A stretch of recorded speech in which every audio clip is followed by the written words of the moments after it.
You were listening to chartingwealth.com for Wednesday, the 31st of May, 2017. As the market wrapped up on Tuesday, we saw the Qs, that's the Nasdaq 100, was up just a little bit. We saw that the S&P 500 was down about 0.09%. Gold was down also, and TLT bonds up about 0.5%. Let's jump first into the S&P 500.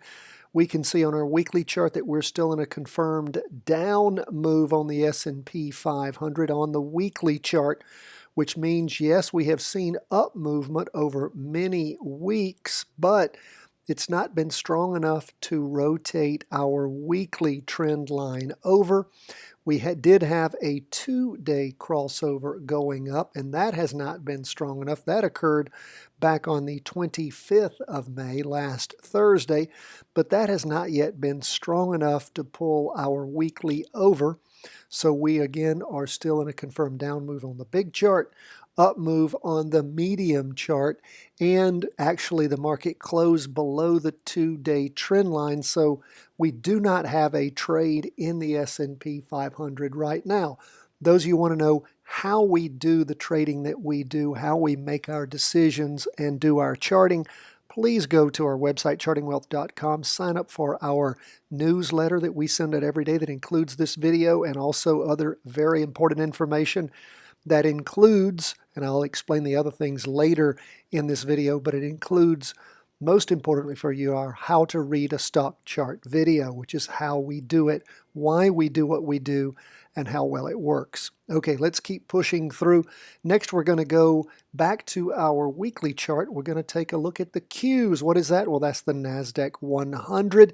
It's in a confirmed up move since we had a weekly vertical crossover all the way back on the 28th of April, and we have had nice long up movement. We did have 1 week, that was that screwy week that ended the 19th of May where we had that big down move on a Wednesday. Market recovered from that. 2-day chart crossed back over going up. We can take a closer look at that. That, of course, occurred back on the 2-day chart ending on the 23rd, and we've continued to see strong up movement.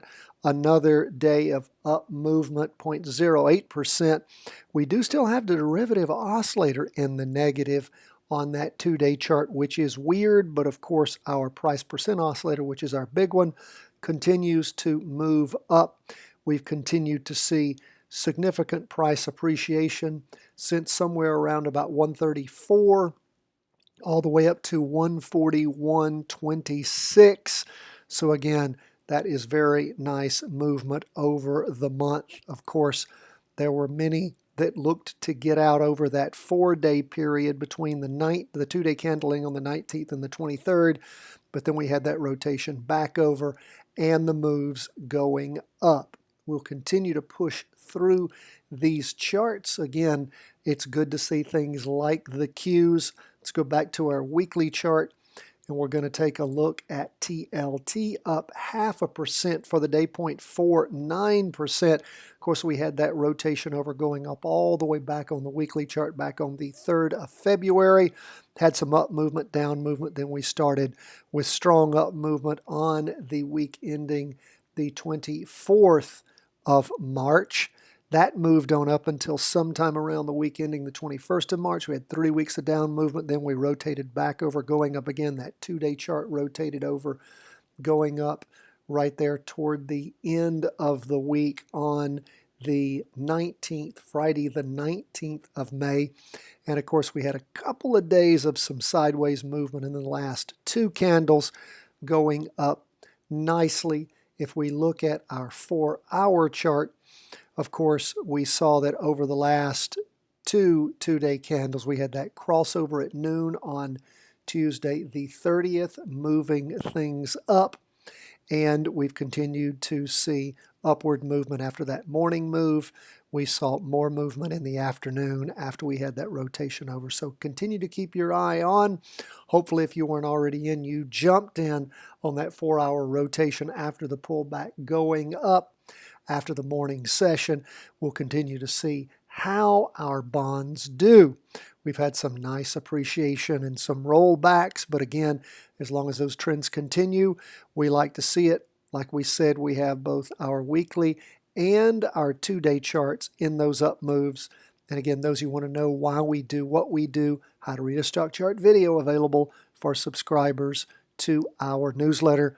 It costs you nothing. It is priceless. Let's go back to our weekly chart. And again, you find all that at chartingwealth.com. We'll go to gold. Gold down for the day, 0.33%. Gold's in a confirmed up move on the weekly chart all the way back on the 27th of January. And we have a rotation over on the 2-day chart. We'll zoom into that on the 2-day chart. That rotation also occurred on Friday the 26th. And of course, we had that rotation over on the 2-day chart. When we go to our 4-hour chart, of course, that pullback has not occurred. It rotated over going up all the way back on the 12th. But remember what we've talked about on gold, that 4-hour chart is our prescient chart. It works time and time and time again. It is so beautiful. Started moving sideways pretty strongly on us, starting about the 17th. And moved sideways until it took off again, starting sometime around the 25th, 26th, and then of course popped up, slid sideways a little bit over the course of the day when the markets reopened on Tuesday. But again, we're in a confirmed up move on the 2-day and on the weekly. But what really seems to matter the most in gold is that 4-hour chart. It's beautiful. Continue to keep your eye on it. It has started moving down, of course, on that price percent oscillator.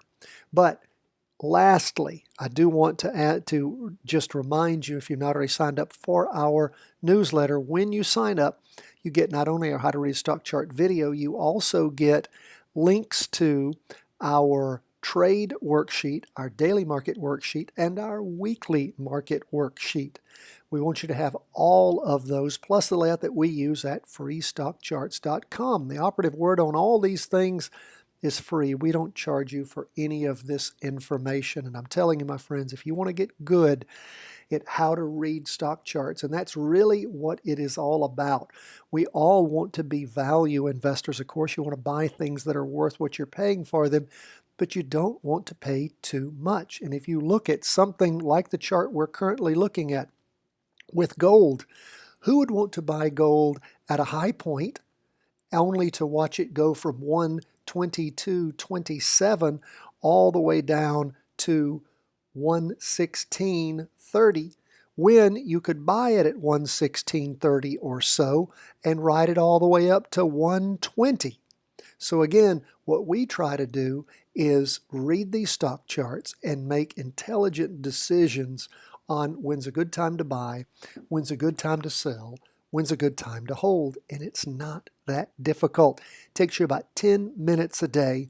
You want to train and practice in using these weekly and daily market worksheets and the trade worksheet to be able to give yourself a running score and notes and thoughts as you go along. Supercharges your training. That's what we're all about here at chartingwealth.com. You have questions, problems, concerns, we're always happy to try to address those. Please write us at cw@chartingwealth.com. Let us hear from you. Please subscribe to us on YouTube, also on iTunes. You can follow us on Facebook, Twitter, Instagram, you name it. We are there for you. Our website, chartingwealth.com. God bless. All the best from the whole team here.